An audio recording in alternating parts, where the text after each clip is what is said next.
Welcome to the Podium Pod, the Pick and Rolls National Basketball Podcast, as we continue through the Paris 2024 Olympic Games. I'm Adam Webster, and I'm joined today by Champion League Basketball 3x3 podcast host, Jordan Hutchinson. Jordan, that was a mouthful, Adam, but welcome to the Podium Pod. Thanks, mate. That was a bit too much of a rap, but I'm glad you received my checks in the mail, and it's paying off.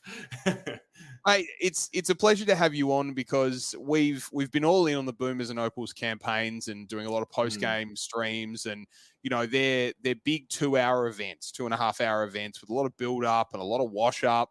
3-on-3 basketball is something that we haven't talked about a lot on the show, so I want to get right into a lot of the different permutations of the sport, the way that 3-on-3 sort of works for those who don't have that experience and depth of experience in this type of basketball. But I want to start with you. And I want to start with your journey. I want to start with how you got involved in 3-on-3, what your experience in 3-on-3 is, and why you've fallen in love with it. Yeah, no, it's an easy answer. I've played basketball my whole life and various levels, and I got the opportunity to play on Australia Day back 8 years ago, a tournament that Champion League Basketball CLB put on. We rocked up, my friends, myself, I'm a teacher, play a lot of basketball, and we got the chance to play 3x3. We turned up, and Dave Buer is there, the Australian coach at the time, and the only other two teams there were the current Australian men's roster. You had Simon Conn on it, you had Tommy Wright on it, you had Andrew Steele on it.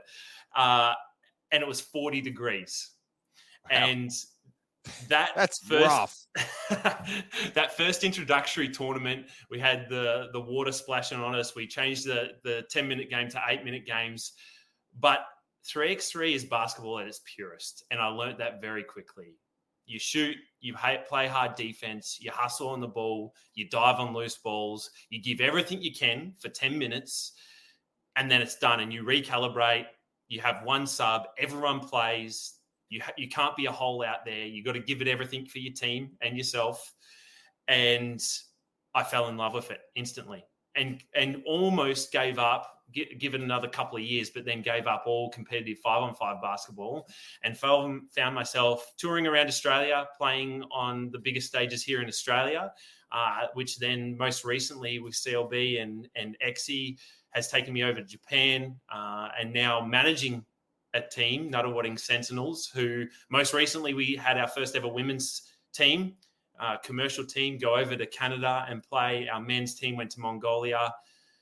You asked me 8 years ago if 3x3 would have taken me, or 5-on-5 basketball would have taken me where 3x3 has. There's no chance. And from the 40-degree day against some of the best players in Australia to now, I will never look back. So now we have an Olympic sport on our hands, which has to be a little bit surreal for someone like yourself who's been a part of this sport since the beginning. You always had the belief. It's clear that you love this sport. You believe in the power of it, the joy that it creates, and you say it's basketball in its purest form. How surreal is it for you to watch this at an Olympic Games, but not only that, to watch an Australian team at an Olympic Games competing in the women's division of 3x3? It's got to be a little levitating for you, a little, it's got to be so exciting for you. Pinch yourself moment. Obviously, we had the first pinch yourself moment where 3x3 was introduced at the Tokyo Olympic Games. And that was epic in itself and exciting. But over the last 4 years, obviously being a part of the community, the Marina Whittles, who has just kind of given everything to it. All the girls have, but I know she's been a driving factor for a lot of it. And to see them out there now, the process to make it to the Olympics for 3x3 is harder than I would almost guarantee most sports. There's only one automatic qualification spot and then the home country. So 2 spots out of 8, which leaves 6. But then it goes to knockout tournaments. So you have to go and win a tournament. And to win a tournament, you actually have to even be invited to the tournament. So, the girls have gone through rigorous tournaments in various locations around the world, built on the backs of local players playing back here in Australia, to now winning all that, being at the Olympics. And not just that, we're sitting in a beautiful spot to potentially, hopefully all going well, win a medal, and if not, gold. Honestly, at this point, we are looking dangerous. So there's a lot that goes into it. So I could talk about it for days, but it's exciting because the world is getting to see what 3x3 is. And Australia is getting to see what 3x3 is. And it's here. It's been here for a while, and there's lots more to come. It's been a super successful campaign for the Gangurrus thus far. They've played 6 and won 4. They've won more of their pool games remaining. Of course, the pool is 8 teams, so you play every team once. They had a bit of a setback, it's fair to say, 24 hours ago when they lost to Spain. But probably more importantly than that, Lauren Mansfield sat out of that contest. Now, in a 5-on-5 game of basketball, there's a 12-man roster. You lose one player, you've still got, 6 players on the bench. You've still got plenty of backup. 3x3, you've got 4 players. If you lose one, then you're playing the full game. And I think every single person that's played social basketball knows what it's like to rock up on a Sunday night and only have 5 people and know that you've got to run out the full 40 minutes. It's got to feel a little bit similar to say, I have to go hard for the next 10 minutes and I'm not catching a breather aside from an occasional timeout or so. Yeah, look, when it's this 10-minute game, people at first laugh at, but it doesn't stop. There's no, unless the ball goes out of bounds, or or there's a foul, it's continuous. And you have to play defense. In 5-on-5, you can hide for a minute. Where 3x3, there's none of that. And the girls, Lauren Mansfield is hurt. We know that they're staying quiet on how hurt she is. We're hoping and praying it's not bad. But I'd say there's a high likelihood they play France tonight with just the 3 players. Those 3 players are tough. You got Alex Wilson, leading scorer. You have Annalie Maley, and you have obviously Marina Whittle. But you need that injection of subs. If you watch the games, you'll notice that they're subbing almost every check ball. Every 30 seconds, every minute, because you give everything you got. So the girls are going to be very strategic with their timeouts. You'll see that. You'll see them call their timeouts. They also get given one. There's one that is kind of halfway through the game in every game. So they'll be looking forward to that. And they'll use that smartly. But the benefit of, I guess, as long as it's not a bad injury, they have a day's rest, which they haven't had yet. So they've got a day's rest after tonight's game against France, whether or how they fall in the pools. But hopefully that's enough time for Lauren to heal up. But they're gonna be gassed. I'll tell you that for free. So if they win this contest against France, who haven't won a game as yet, then they're into a semi-final. Is probably the major headline out of this. How tough are France going to be? Because they're last, but I'm willing to bet that because getting back to your earlier point, it's not easy to qualify for this tournament. So every single team is tough in their own way. So is France going to pose a problem, particularly with only 3 players suiting up? They're going to present a real problem. And the pure reason for that is, one, France coming into this tournament, we're probably one of the informed teams. They've got one of the best players in the league, Lydia Guapo. She's incredible.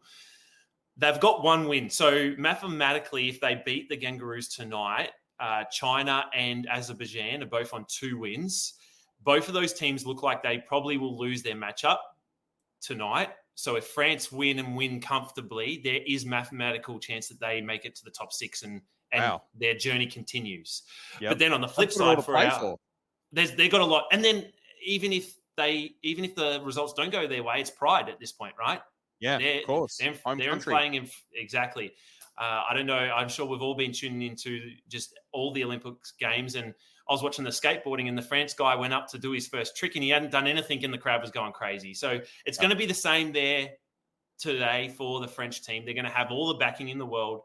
They're going to have most likely a lot to play for. But then on the flip side, we have the Gangurrus, most likely down a player, but knowing if they win their game against France and one other game goes their way, they will finish second, meaning that they go straight to a semi and almost They're touching a medal, whatever medal that may be. Obviously, we're all hoping for gold, and there's a high chance for that as well. But winning this France game is huge.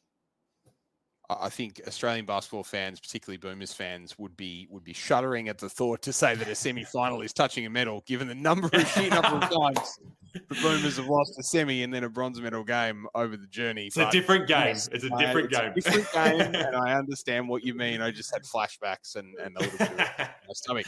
Jordan, I do have to tell all of our viewers and listeners the Podium Pod is brought to you by Team Feet. Team Feet offers premium athletic socks for modern teams, however they compete, with sweat wicking cotton, arch support, ventilation panels, and compression stitching. Team Feet socks are built to outperform. Whether your team is tiny or 1,000 strong, Team Feet unites and excites your players and supporters with their combination of quality and performance. Join basketball teams around Australia and the world by choosing Team Feet. For designs and worldwide delivery, head to teamfeet.com. Jordan, I want to talk about the sport itself and the way that the sport is played. You spoke about the continuous nature of it and the defensive intensity. What are some of the key differences that you can speak to, having played a lot of 5-on-5 basketball and now, the last 8 years of 3x3, that we can tell our listeners and viewers about, that can kind of set the two sports apart as to what is a successful 3x3 player compared to what is a successful 5x5? Yeah, look, there's a few key things we'll look at. And the first thing is you have to be able to be a two-way player. You know, unless you are an incredible offensive player, you most likely aren't on a 3x3 or having the success a 5-on-5 player may have on the 3x3 player, because you have to play defense. It's a constant man-on-man. There's no zone. There's no resting in the corner because your player's been put out in the corner, because if they're out in the corner, it's probably because they want the ball for a two. Yep. And on the screen action defensively, screening is a massive part of 3x3. Whether huge, it's right? The space is there. It's everywhere. Correct. So there's you see a lot of flare screens, you see a lot of on-ball screens, you see a lot of off-ball screens, but then the key and to the defensive side of the ball is you get a lot of trick plays, a lot of slip screens, a lot of, we're coming one way, but then darting the other way. There's a lot of movement in 3x3 and you have to be able to move. And if you aren't, or if you're not willing to do that, then someone else is going to get chosen over you, especially as we get in the higher leagues and the higher competitions that FIBA run, and obviously the Olympics. On the defensive side of things, you can be the defensive player of the year in your 5-on-5 league, but you have to be able to score a bucket, or else it suddenly becomes offensively 2 against 3, because a team will quickly recognize. Correct.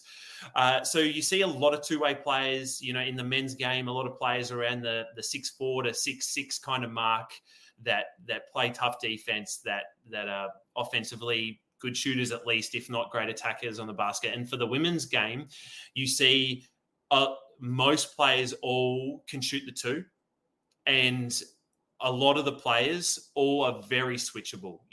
Even the guards, like Lauren Mansfield, she's more often than not the tallest player out there, but man, you don't want to play her. You don't want to post her up. She's up in your grill. The rules are slightly different with the defensive calls as well. Front on defense, a little bit of more physicality is allowed. So I just want to pick up on that point, because one thing that I have noticed as a casual observer going into this Olympics is these games are chippy. These games are full of contact and, what you would characterize in the NBL, the WNBL, as a little bit of unsportsmanlike play, but it's seemingly part of this game, which makes, leans into the street aspect, leans into that, fundamental when you start playing basketball, call your own fouls sort of arrangement. That it strikes me how physical and how imposing it is on both ends, that, you're going hard at your opponent and you're defending your opponent so close to the line. Yeah, it's a big part of it. The whole concept and where 3x3 was born was, 14 years ago in Europe, from the streets, right? And, we've all played pickup ball, and it is call your own fouls. And it's kind of bred from that, right? So they wanted to make sure that it was a different game, like a T20 to a test cricket, right? Yep. You need some different rules to notably know it's a different game, to make sure that there's that balance of it's an open court, right? So it's half court, only 3 players. We need to be able to play a bit harder on the defensive end. And that, again, kind of allows players to lift their game.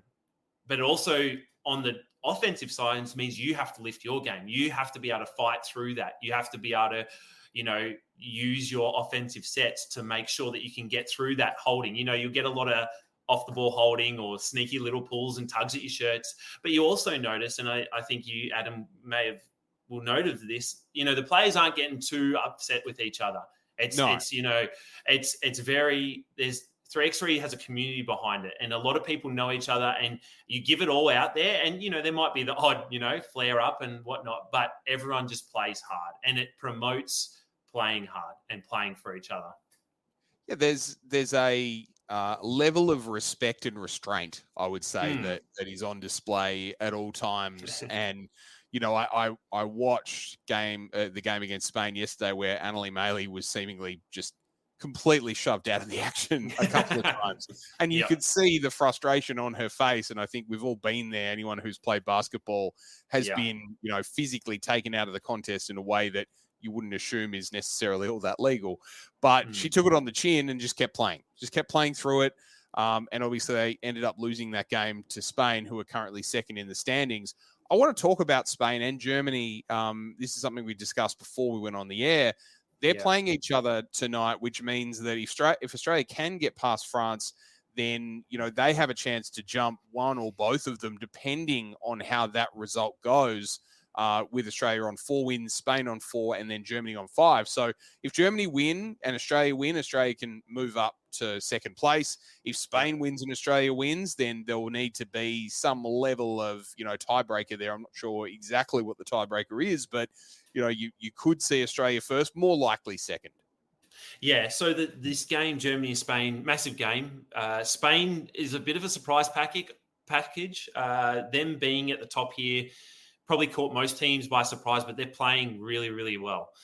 If they do win, there's a high chance Australia go top of the table, and the tiebreaker is actually points. It's not head-to-head matchups, and Australia's on top of all teams out of the 8. Canada's closely behind them. So as long as Australia score out, meaning they score 21 or 22, they will finish at least second, if not first. So we're in that Germany-Spain is a crucial matchup, more crucial that we win. So Gangurrus go out there, score 21. We are almost guaranteed a second or first finish, which is massive. That Germany team, I will say they are looking deadly. So I feel like they get up against Spain, which is not a bad thing. Finishing second would be massive. And the rest of you get that extra games break. You don't have to play a knockout quarterfinal, and you get to watch and assess who you're going to match up against, So there's a lot of things that are gone well. Your only fear is knowing the French are going to come out hard. And how bad is that injury to Lauren? Absolutely. So getting into the bracket, so regardless of where Australia finished, this is the way things shake out. 1 and 2 seeds are given a bye to the semi-final, and then we have a play-in or quarterfinal where 3 plays 6 and 4 plays 5. They move into the semi-finals. So if Australia do finish top, that's obviously the best possible outcome, because not only will they avoid Spain or Germany in a semi-final, but they'll be potentially playing the lowest possible seed that they can play along the way, and a team that they've already beaten. And then obviously coming along to the semis, if they can win that, they're in the gold medal game. If they're losing that, they're in a bronze medal game. So if they do manage to get through and finish in the top 2, they are assured of a medal game regardless, which is just a wonderful result for a relatively new sport in Australia in the grand scheme of things, and in the history of sport in this country. A sport that's doesn't quite have the funding and doesn't quite have the support that I think it will. Once a medal is won, I think this has the ability to really propel it onto, the national stage, which, you would be so excited for, Jordan. It's something that you've worked on for quite some time. Oh, So, yeah. you know, governments have to take notice, sporting bodies have to take notice, and people have to understand that this is not only a legitimate pathway for an athlete and a basketball player in this country, but you can win an Olympic medal, and Yeah. Olympians and Olympic medalists are, you know, revered in Australia and around the world. So this is just a huge moment for this sport. Massive. I just want to speak on the sport and what you're saying a little bit. You know, Matt and Yvette at CLB, they do a lot of community work, throwing tournaments in places like Hamilton, in places like Warrnambool, in places up on the sunny coast, in Alice Springs. And the whole purpose of 3x3 and how you move up in ranking is playing 3x3. You know, you get awarded points based on your result at the tournament you play. And the more you play, the higher your rankings are. You know, it might sound silly, but, you know, as someone who's a 30-year-old man who's loves to still play, but definitely not at the highest level anymore, you know, I'm still ranked in the top 30 of Australia. I still help Australia's ranking go towards national tournaments.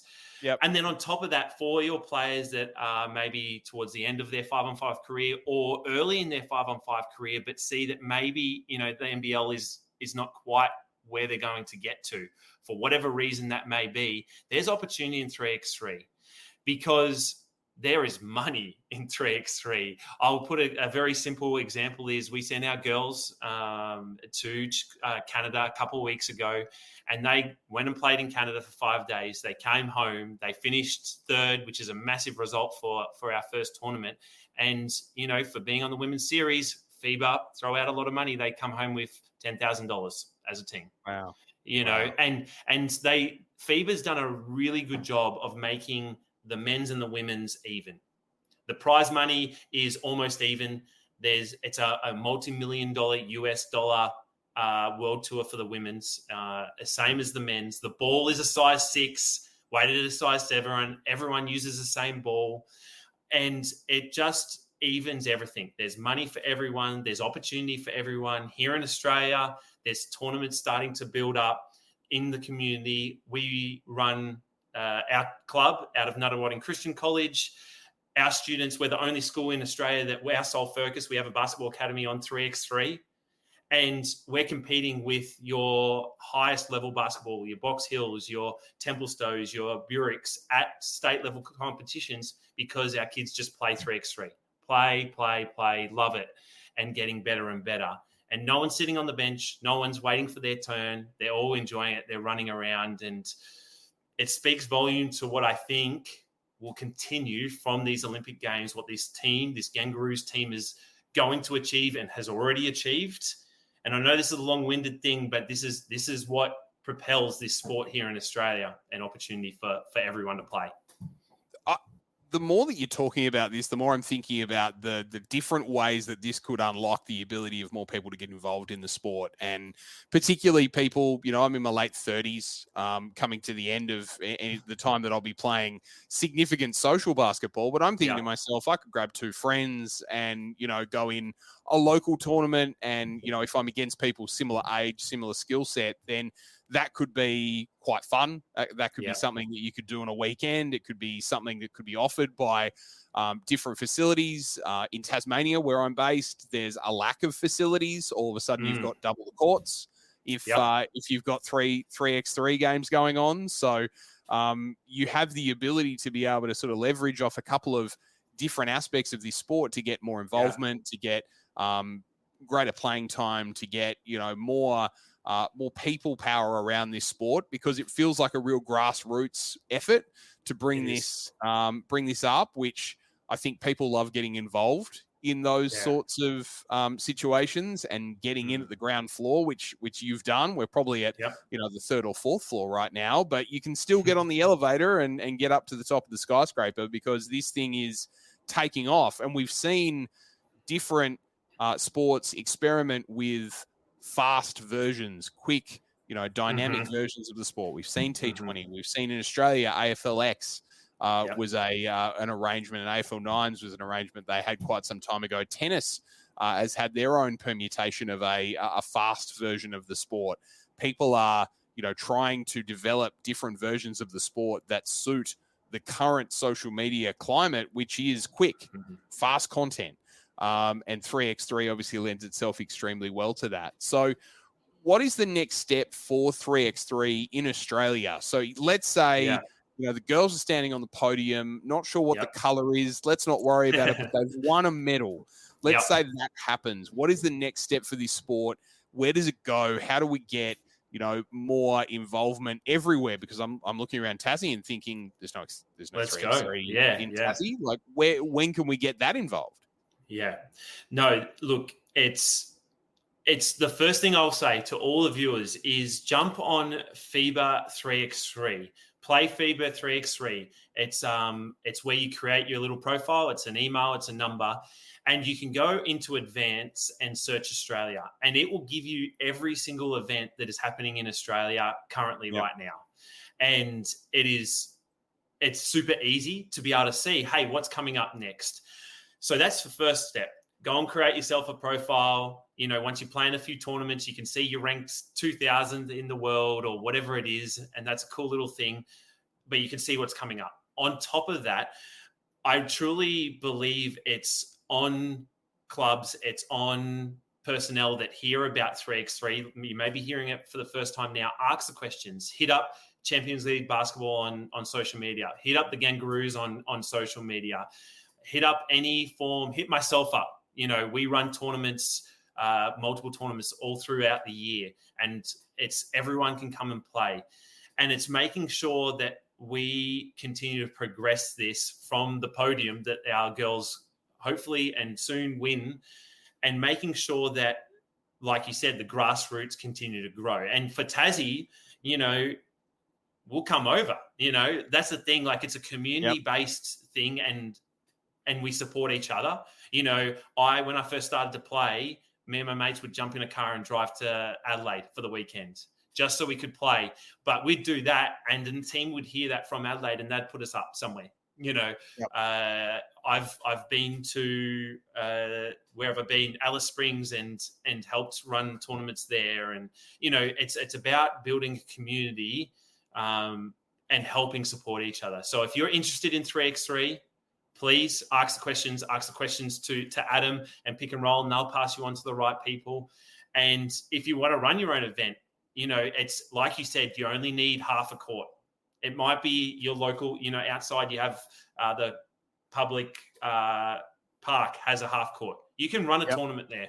You can run a tournament, advertise it, put some posters up, and start the process now, because you won't be disappointed. It's the chance to play basketball. That's what we want to do, right? When we turn up to a domestic game, we want to play, and we still do it when we're in our 40s and 50s, and we do it when we're 6 and 7.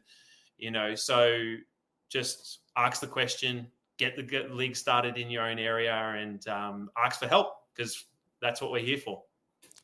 Well, it's going to be a really exciting finish to the 3x3 tournament as part of the Paris 2024 Olympic Games.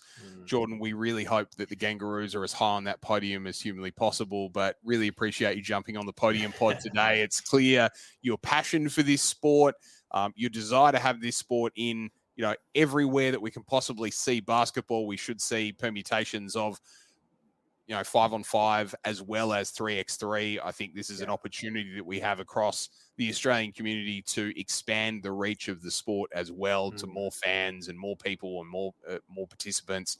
It's brilliant, and you will, I'm sure, continue to be at the very forefront of that. So thanks for being on the Podium Pod today.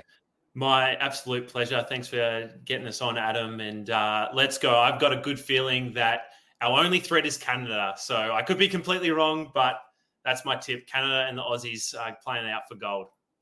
We've already had some tough times against Canada in this tournament for the Boomers and the Opals. So let's hope the Gangurrus really turn that thread around on its head and end up with a medal. For Jordan, I'm Adam Webster. Thanks so much for being with us. We'll be with you for the remainder of the Paris Olympics, however long the Boomers and Opals and now Gangurrus go. We'll see you again next time, and thanks for tuning in on YouTube. Make sure you like, subscribe, and download the podcast as well. Thanks, and have a great night.